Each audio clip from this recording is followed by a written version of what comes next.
വിമർശനത്തിൻ്റെ കാര്യമില്ല. കാരണം അവിടെ താമസിച്ചിരുന്ന സ്ഥലം പമ്പ PWD ഒരു റെസ്റ്റ് ഹൗസാണ്. അവിടെ മറ്റേ അദ്ദേഹവും വന്നിരുന്നു. ഈ ഓഡിറ്റോറിയത്തിലേക്ക് ഏതാണ്ടൊരു 100 മീറ്റർ മാത്രമേ ദൂരമുള്ളൂ. അവിടെ നിന്ന് ഇങ്ങോട്ട് നടന്നു കയറുന്നതിന് പകരം അദ്ദേഹവും കൂടെ സ്വാഭാവികമായിട്ട് ഇതിൽ പങ്കെടുക്കാൻ വന്ന ഒരേ ലക്ഷ്യത്തിൽ വന്ന ആളുകളാണ് രണ്ടുപേരും, സംഗമത്തിൽ പങ്കെടുക്കാൻ. അവിടെ വരുന്ന ഇറങ്ങുന്നതിന് എന്താ ഒരു കുഴപ്പം? അതിനകത്ത് വേറെ ഒരു അപകടം എന്താ? ഒറ്റ ഉദ്ദേശമല്ലേ ഉള്ളൂ, അയ്യപ്പ സംഗമം. രണ്ടുപേരും അതിന് വന്നോ, അതിന് വേറൊരു അപകടത്തിൽ കാണേണ്ട കാര്യം. വെള്ളാപ്പള്ളി നടേശൻ പറഞ്ഞത് മുഖ്യമന്ത്രി ഭക്തനാണെന്നുള്ളതാണ്.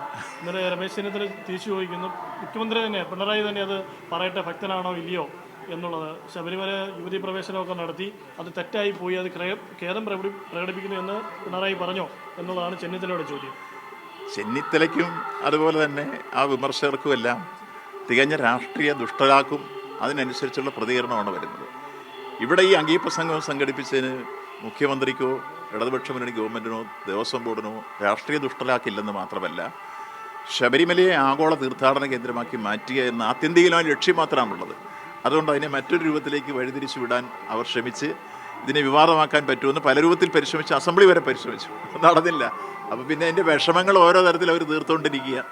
ആ വിഷമങ്ങൾ ഇങ്ങനെ ഈ നമ്മൾ പറയല്ലേ, കുശുമ്പിനും അസൂയയ്ക്കും മരുന്നില്ല, കഷണ്ടിക്കൊന്നും മരുന്നില്ല. ആ രൂപത്തിൽ ഇല്ല. അദ്ദേഹത്തിൻ്റെ നിലപാടും എപ്പോഴും അദ്ദേഹം പ്രഖ്യാപിച്ചിട്ടുണ്ട്. അദ്ദേഹം അവിടെ സംസാരിച്ചത് നിങ്ങളും കേട്ടതാണ്.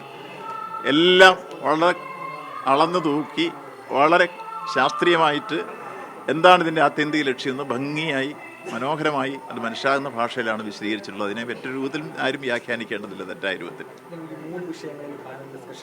യെസ്, മൂന്ന് വിഷയങ്ങളിലായിരുന്നു പാനൽ ഡിസ്കഷൻ.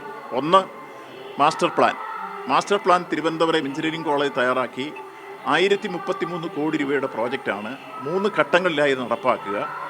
അത് സംബന്ധിച്ച് സാനിറ്റേഷൻ്റെ പ്രശ്നങ്ങളുണ്ട്, അതോടൊപ്പം തന്നെ സഞ്ചാരയോഗ്യമായ പാതയുടെ പ്രശ്നമുണ്ട്, അമ്യൂണിറ്റി സെൻറ്റർ നിർമ്മിക്കുന്നതിൻ്റെ വിഷയങ്ങളുണ്ട്, ഇപ്പോൾ ഉള്ള കെട്ടിടങ്ങൾ ഏതൊക്കെ തരത്തിലേക്ക് മാറ്റണമെന്നുള്ളതുണ്ട്, അതുപോലെ തന്നെ പാരിസ്ഥിതിക പ്രശ്നം സംരക്ഷിക്കുന്ന നിർദ്ദേശങ്ങളുണ്ട്.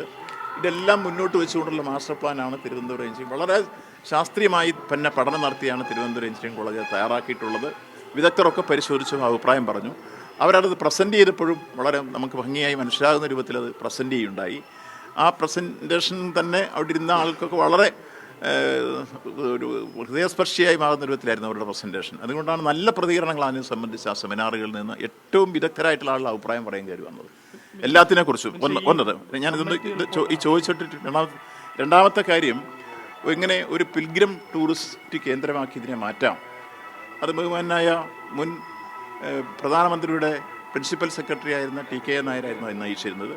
അദ്ദേഹം കുറേ കൂടി വിപുലവും വിശാലമായ രൂപത്തിൽ അതിനെടുത്തുകൊണ്ട് തന്നെ തത്വമസി എന്ന ആ സന്ദേശത്തിൻ്റെ വലിയ രൂപത്തിലുള്ള ആഗോളതലത്തിലുള്ള ഒരു വീക്ഷണവും വിശ്വമാനവികയെ ഉയർത്തിക്കൊണ്ടുവരുന്ന ആ സംസ്കാരവും അത് കൂടുതൽ തരത്തിൽ ഉയർത്തിക്കൊണ്ടുവരാൻ സഹായിക്കുന്ന രൂപത്തിലേക്ക് ഇത് പിൽഗ്രിം ടൂറിസം സെൻറ്റർ എന്ന രൂപത്തിലേക്ക് മാറണം എന്ന വിപുലവും വിശാലവുമായ മതസൗഹാർദ്ദത്തിൻ്റെ സങ്കേതമാക്കി മാറ്റണമെന്ന രൂപത്തിലാണ് അദ്ദേഹത്തിൻ്റെ സജഷൻ ആ സ്പീച്ചിൽ നിന്ന് അവിടെ അവതരിപ്പിക്കപ്പെട്ടത്.